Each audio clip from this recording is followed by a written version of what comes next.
Thank you for tuning in to the Reel Sisters ATL. I am Allison. I am Christina. And yes, we are Reel Sisters. Okay, so let's dive into today's episode. But before we get started, I want everybody to hit like and subscribe to stay updated on all the future horror movie reviews that we're going to be doing, so that you can stay updated for upcoming episodes. We want you to stay tuned. We might be featuring your favorite horror movie next. Yes. Okay, so we got a good one today. Yes. I'm super excited about the movie today. This movie had me on the edge of my seat from the first time I watched it. Oh, yes, my goodness. I would definitely say this was one of the top 10 horror movies of the 90s. Ooh, surely. It definitely opened the floodgates of my horror movie experience as a child. I'm ready to share. We'll be discussing Scream! What's your favorite scary movie? What's your favorite scary movie? Oh my goodness, I love that. Like, that still rings in my head every time I watch this movie. Right. It never gets old. It never gets old. So let's get into it. Oh my goodness. So the first time you watched this movie, like, what was your thought process?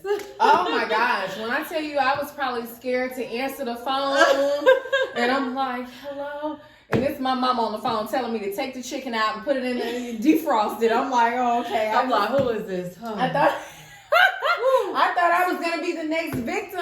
Oh my goodness. It was, when I tell you, when I first seen that movie, I could not go to sleep to save my life. Like, I remember sleeping in our mom's room. Like, I was like, what in the world? Like, I just knew he was gonna come out the closet and he was gonna be ready to slice and dice and come get me. I'm like, little old me. Right. Oh, so getting into that opening scene. Oh my goodness. Oh my gosh. So the girl is at home alone at night. And in the dark, by herself. Lives in the middle of nowhere. And she is popping her popcorn, apparently getting ready to watch her little movie. And the phone rings. And then the phone rings. And then the caller, he calling like he know her. Like, hey, so what's up? Right. Now, you know, had it been anybody regular, like, oh, yeah.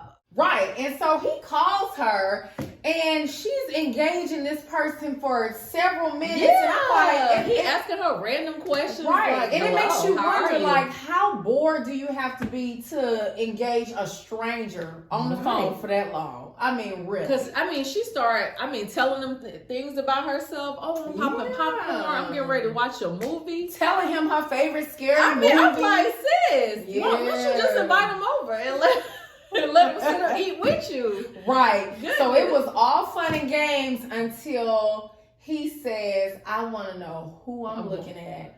Now, what would you have done if somebody told you, they call you saying, oh, I got the wrong number, or you find out eventually they have the wrong number? Conversation. And then they tell you, oh, I want to see who I'm watching. I'm like, you watching who? Okay.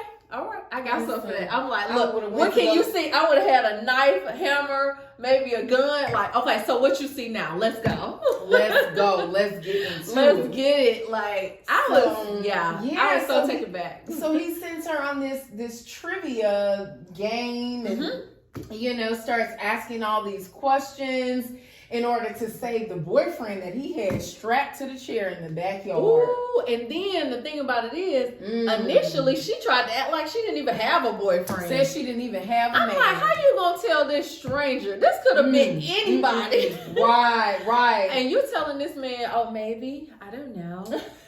Like, who tells somebody that who just called, like, you know her for 2 seconds and you gonna lie to this man already? Oh my goodness. Yeah, that was a crazy scene. And then again, he sends her on this trivia and asking all these questions, just trying to get a feel of her knowledge of horror movies. Right. And then he gonna say, oh, well, you got the wrong answer. She like, nah, that ain't the wrong answer. Like, come on, what are you talking about? Yeah. And then next thing you know, she yelling about her boyfriend and how big he is and how he a wrestler and all this other stuff. Yeah, he was out there looking like a limp noodle. Baby, he was looking like out. And she couldn't even save him. He ended up like getting gutted. I was like, Gutted Lord, like when a I seen that whole part, I was fish. like, dang. Yeah. Like, how he do the man like that? Come on. That was so sad. So at first my hopes were high that she was gonna get out of that house and get away. The killer caught up with her, and by the time her parents get there, I mean, she nowhere to be found. House is in the middle of chaos. nowhere. Yeah, Crazy. House is in chaos. The mom picks up that phone and hears her gasping for air. And I just want to know how the killer dragged her out of there and got her strung up to that tree. Right. I saw all of that couple of minutes of them walking through the door. Yeah. That was literally within a couple minutes. And he had time to drag her, tie her all the way up, and hang her from the tree. He must be a magician. Like, how did you get her up there? How did you get her up there? You know, he need to sign up for a Vegas residency at one of the magic shows, because I want to see that again live. I need to see that. I want to see that live. I have to see that, because I was like, I got so many questions on that. Yeah. So at this point, it's insane. So the news starts to spread about Casey, I believe her name is Casey, her killing. And everybody's on edge. Right. Some people did care. That's so sad. They was like, oh, hey, you know what? Hey, another day of school. Right. Yeah, so some people are on edge, and you've got news reporters all over the place, and obviously the main character, Sidney, right, she's obviously not taking a liking to it, because her trauma is still fresh from the murder of her mom. Yeah, just a year ago. So she's not playing into it, but naturally the reporters are still all in her face. Because they want to know how she feel, what's up. Like, that to me, that's disrespectful. Yeah. How you gonna ask me, my mama got, something happened to her a year ago, and then this same situation is arising another year, you gonna come and ask me with a straight face? It's hitting too close to home. I was so mad. Like, I wanted to get through that camera and hit that news reporter myself. Oh, she did. Like, she did. Yeah, she gave her that black eye. To me, it was too soft. I would have. It would have been a 2-piece. She would have got a 2-piece. Been rolling Popeye's chicken. Right, 2-piece, no Popeyes. Okay, rolling around in the grass. So later on, eventually, Sidney, she goes home. She's, of course, overwhelmed by everything that is played out at the high school. She go home, she take a nap.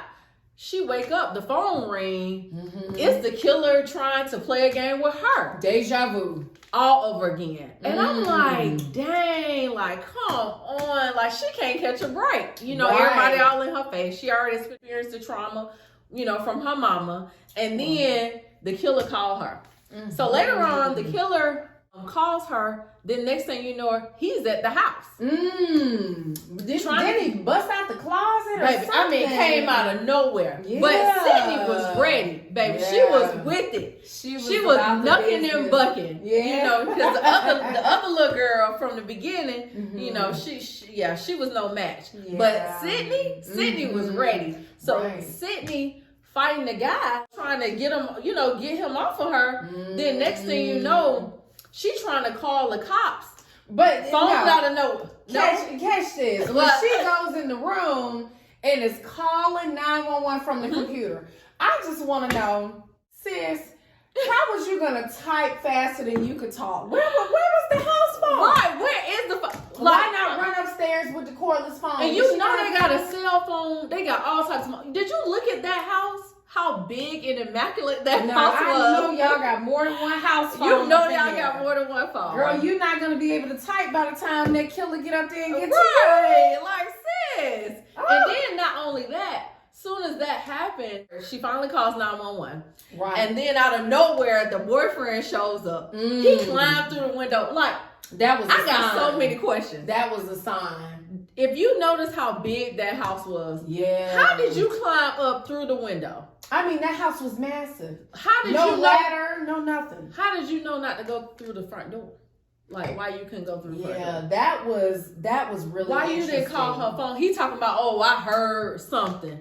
So you climb through the window. Right. And was she expecting you? Because I don't even remember her mentioning that the boyfriend was on the way. So was you standing on the roof looking in the window? Ooh. Was you down the street with your binoculars? Like, right. How did you know? Creepy. And then not only that, he come through the window, shall I say. Mm-hmm. And then a cell phone drop out his pocket. Ooh. And he got on these big military boots. Like, where you going? It was all too real. It was too coincidental. I think that was like a forecast to what was going to happen in the movie. So at this point, she looking at him sideways because, all the evidence just point to him as the killer. So at this point, she like, hold on.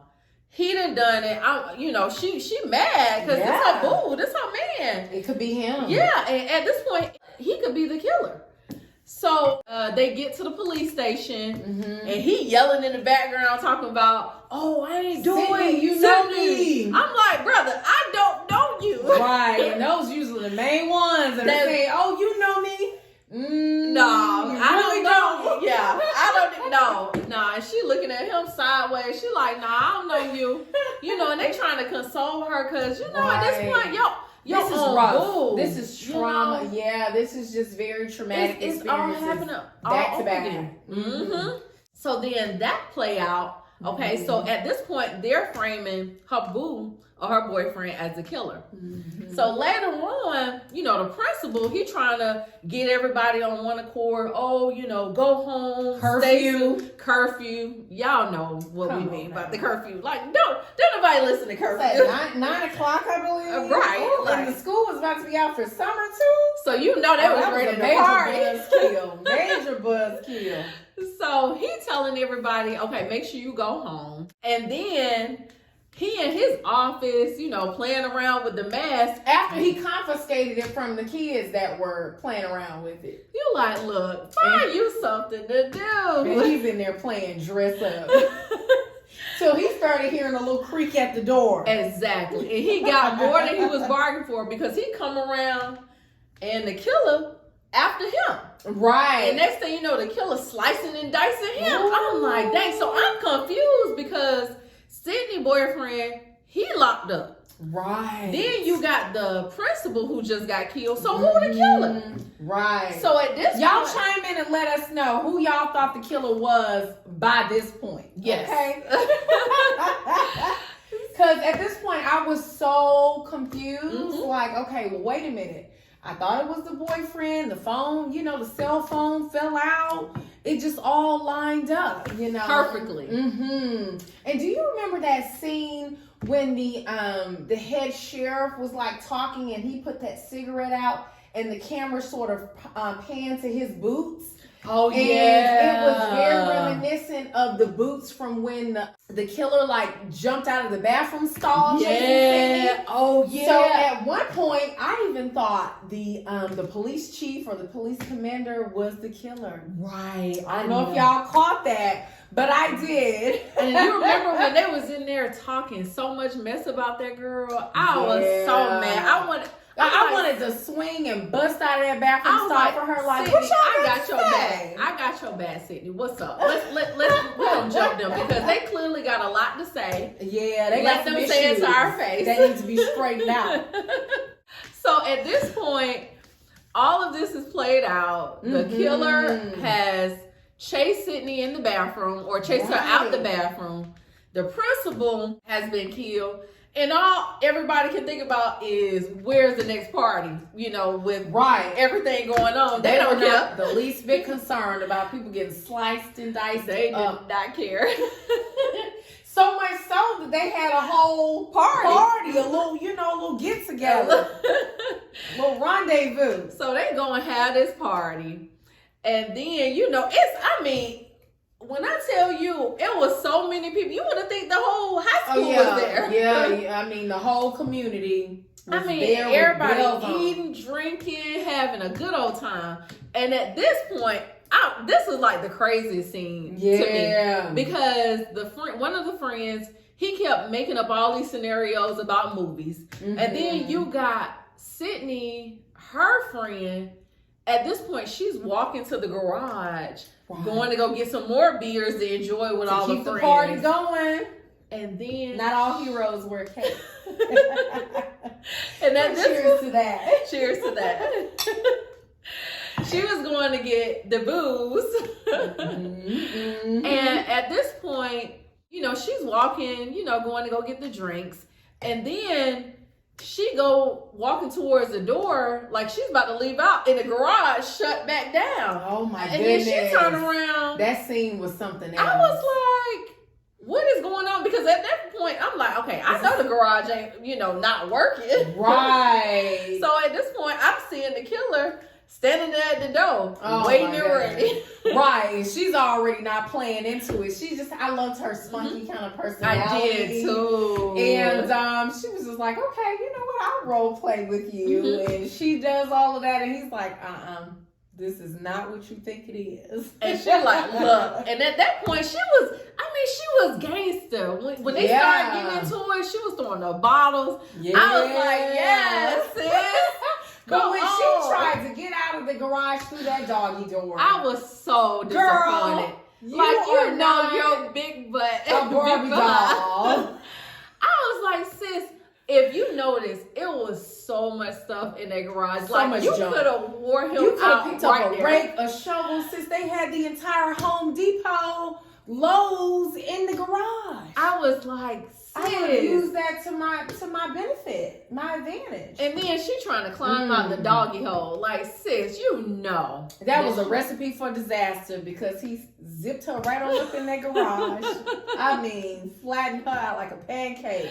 So at this point, Sidney is upstairs with her boyfriend because she's feeling guilty because she framed him, you know, for the murder. But that during the time that he was in custody, the principal got killed. So you don't know who to believe. So at that point, he's telling her, well, hey, how could I have killed the principal if I was in custody? So she's believing what he's saying. And she feel like, okay, you know what? This is my time to show him love. Right. Show him affection. He's been wanting to take things to the next level. And the whole time, your friend down there getting killed. Ooh. How can you do that? Friends, how many of us have them?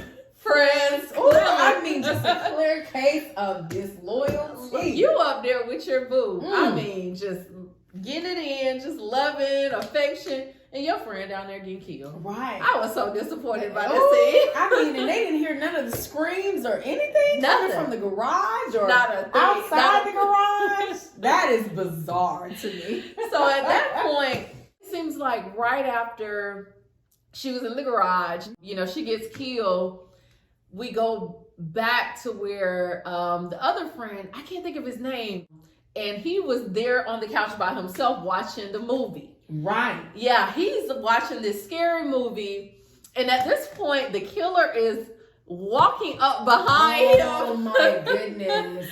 Like, if you notice the way that TV screen was, you could see anybody. He should have been able to see that killer like, coming I was right like, up behind him. Or at least felt it. I can usually feel somebody walking breathing or something. Yeah. So I think at that point, the killer realizes there's a camera in there. Yeah, potentially. Yeah. And because, you know, they kept saying, oh, it was 30-second delay. I think that the killer noticed that camera. And he put two and two together. That's my interpretation. He put two and two together. He see a news truck right outside. He see a camera right there. So he like, hold on. I'm not trying to get framed. So if you notice, he going up to the friend, but then he leave back out. And next thing you know, he walking back outside. And the newscaster or the news guy saw what was going on. And he like, hold on, it's a 30-second delay. I see the killer. Yeah. Next thing you know, he turned around. The killer right there in front of his face. I mean, just good. Sliced his neck from ear to ear. I was like, dang. And he was so sweet. That scene was one for the book. Let me tell you, I did not see that coming. OMG. I was so mad about that. But I was like, dang. But then Sidney again, you know, I think I was kind of laughing too because she started crawling behind the truck. I know. To get out, and I was she like, held her own in that scene. That was one of the best scenes of the movie. When she got in that car and the killer, I have no clue how he was unlocking those doors because that didn't look like one of those cars where you have like a remote. I'm like, so how is he unlocking those doors? All y'all like car experts, chime in and let us know how y'all think he was getting that door unlocked because that still baffles me to this day. Me too. I was like, what is he using? Like, come on. Like, yeah, it was crazy. At this point, she don't know what to do. Right. The newscaster guy, you know, she was looking out for him to save her. He got killed. Nobody's around. Right. If the you notice, newscaster and Dewey, the police officer, they went for a little romantic walk down the street. And I'm like, people getting sliced and diced, and y'all got time to go to a romantic walk. Yeah, I think everybody was a little lax in this movie for there to have been a killer on the loose. They was really relaxed. I mean, party, romantic walk in the park. Yeah. He had the newscaster guy had his Cheetos in his hand. I mean, they was all just chilling. Oh my goodness. So ultimately, later on, Sidney goes back in the house and she's with her boo again. And the quote unquote killer comes in. You know, he puts his knife to her boyfriend, acting like he, you know, is cutting the boyfriend. Yeah. So at this point, she's crying and he's acting like he's falling down the stairs. Right. And then that ultimate scene came when he just stopped and said, "This is corn syrup." I was like, yo, I'm about to knock him that out. scene shook me to the core. Shook my little 8-year-old self to the core. Oh my goodness. I was like, come on, I'm so confused. Yeah. Oh my gosh, that was crazy. And for her to attempt to get away from him, only to find out the friend was in on it too. I was so disappointed, and that makes sense. I was so defeated for her. I was like, oh no, Sidney, you in trouble. That was insane. Oh my gosh. I mean, just crazy when I found out that the friend was in on it too. So it takes an even darker turn as they're in the kitchen and they get into this back and forth, and there's just so many like revelations in the kitchen about, you know, the boyfriend framing the guy who allegedly killed Sidney's mother. I mean, they're telling it all. And then him explaining why he killed the mother. And come to find out the mom was sleeping with the boyfriend's dad. And broke up their happy home. The boyfriend's family's happy home. I was like, woo. Now that was a case for Jerry Springer, baby, y'all. that was a case for the young and the restless. I mean, listen, I mean, that was a cliffhanger. That was messy. I was like, oh, this is getting messy. Yeah, and messy like before messy was even a thing. I mean, before I even knew what they messy were the really pioneers of love triangle. So they go into this match where they're trying to act like they're not the killer, so they're having to stab each other to make it look like they're victims. To create this old sloppy alibi, let's just stab each other up. And then at this point, they stab each other too hard, and they hurt it. Like, they literally in pain. Well, I know the friend, he was out of it. He was like... That scene was low-key scary and funny at the same time. Because it's like, what? Because the friend, he was making all of these noises and crying. And I can't take it anymore. I can't. Here. It was just crazy. And I was just like, you know what? Y'all both just gonna die. Because clearly, y'all ain't doing right no way. Y'all clearly are the killers. Y'all clearly have been so manipulative to this young, innocent girl. Come on, just go. Hey, look, y'all can kill each other. Right. So in the end, so then this newscaster lady sort of like semi-saved the day where she came in and shot one of them. Yeah. And, I think the other one got electrocuted. And it turned out so crazy because if you remember the reasoning why the newscaster lady came in, because, you know, they had this slicing and dicing match, which gave Sidney time to go and hide and find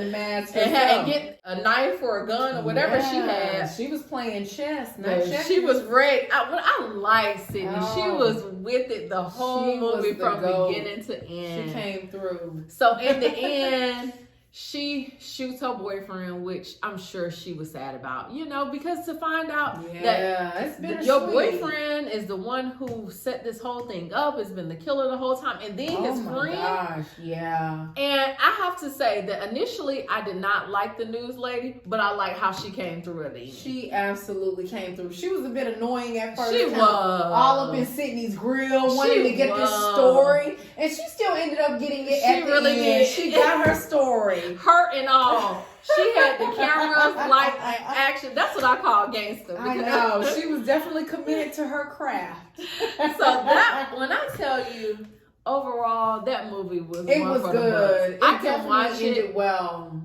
over and over again and never get tired. I remember watching it, I think, 10 years old? Yeah. And I just was like, at that time I was super scared, but now I'm like, I'm still a little scared, but not as much. What was your overall thought of the movie? Oh my gosh. I love the way that it ended. I love that Sidney and newscaster lady survived the night. I'm glad that her father survived. Because they were trying to frame him too. Yeah, they were trying to frame and take the dad out. And it's like, I wonder, was he in that closet the whole time that he was supposed to be on that business trip? Right. Oh my God. I got to see that. Is something that I got a question about. Questions that need answers. Y'all let us know. How long did y'all think the dad was in there? Do y'all think he was in there the entire time? Or did they, did they attack him and bring him there at the last minute? Just chime in below and let us know. Yeah. Also, let us know what y'all thought about the movie in general. Yes, any questions, any lingering questions? As y'all can see, we had several. Did you think that it would have ended differently than it did? I know, what was your thought process like? How did you feel when you found out that the boyfriend and his friend was the killer? Anything that comes to mind, please chime in below. Let us know your thoughts, how you felt. Were you scared? Were you on the edge of your seat? Were you like, what is this? Please let us know, because we are interested to find out exactly your thoughts about this movie. Absolutely. Yes. And again, be sure to like and subscribe for future horror movie reviews. We will be coming back with many more of your favorite horror classics, new and old. And again, we thank you for tuning in to the Reel Sisters ATL. And yes, we are Reel Sisters.